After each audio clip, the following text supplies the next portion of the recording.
because crabgrass is... Hey, Ferragine! What? Come on, your crabgrass is getting all on my side of the yard over That's here. not my crabgrass, that's your crabgrass. You know hey, what? you did some application. I have a crabgrass problem. Yeah.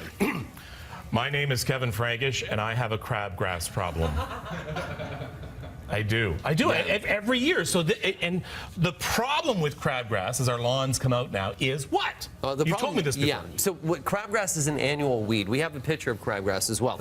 It's an annual weed that germinates by seed. So if you do apply, that's a picture of snow mold. If we can go to the last picture, guys, on the grouping here. Kevin went to the last question, but there it is. There's a look at crabgrass as it germinates and when it grows. It's got a little bit of a reddish tinge. So what we can do right now is we can apply what's called really a suppressant. It's going to suppress the germination of crabgrass by putting down corn gluten. That's going to coat those seeds for you, and by coating those seeds, it's not going to allow it to germinate, and now is the time to do it. But the problem with crabgrass, yes. and you told me this before, so I'm not speaking on your behalf. Yeah. You told me this before, the problem with crabgrass is you have to get it before your grass even starts to turn green, and sometimes that can be tricky. Yeah, so the timing of it is indeed. So you got to get it before the grass seed cracks, before any seed germinates, and it's going to suppress any weed seeds from germinating. So now is the time, as soon as the snow gets off, and now isn't the time. So now's the time to take care of crabgrass. So if you took care of crabgrass, now isn't the time to take care of putting down grass seed. It's just too cold for grass seed. Remember, grass seed, this is the easy seed,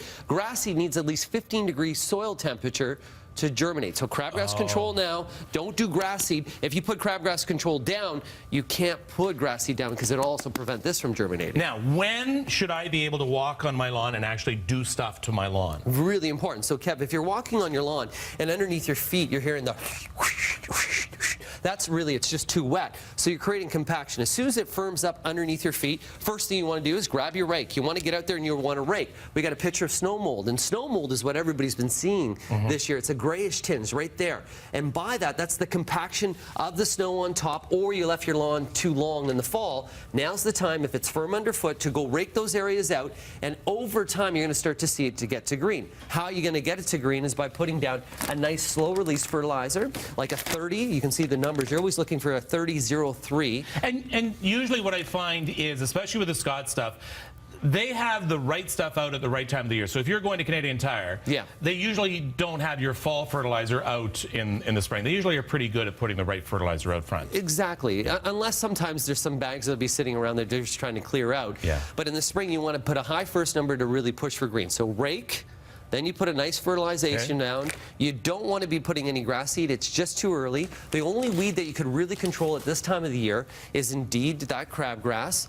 As well, you want to go around and take a look for mold damage. I want to show you what mold damage is. If you take a look and you can see any tunnels that are going through your lawn, and you can see almost like little lines, that's moles. If you have moles, you don't want to control it right now. You want to go over and tamp those mounds down. You can put some blood meal down to distract them. You're going to take care of the grubs later on because that's why they're there. They're eating the grubs later on when soil temperatures warm up. I'm hoping this year, because we saw so much ground frost, at least 3 feet of ground frost, that a lot of those grubs have died this year because it just got too cold. So hopefully that's what's happening. But if you see that grub damage, so really this weekend, if you want to do anything, take a look at your lawn, assess what damage you have, rake away, apply a fertilizer down, don't do the grass seed, and if you have a crabgrass issue, like Mr. I have a crabgrass issue, okay? All right?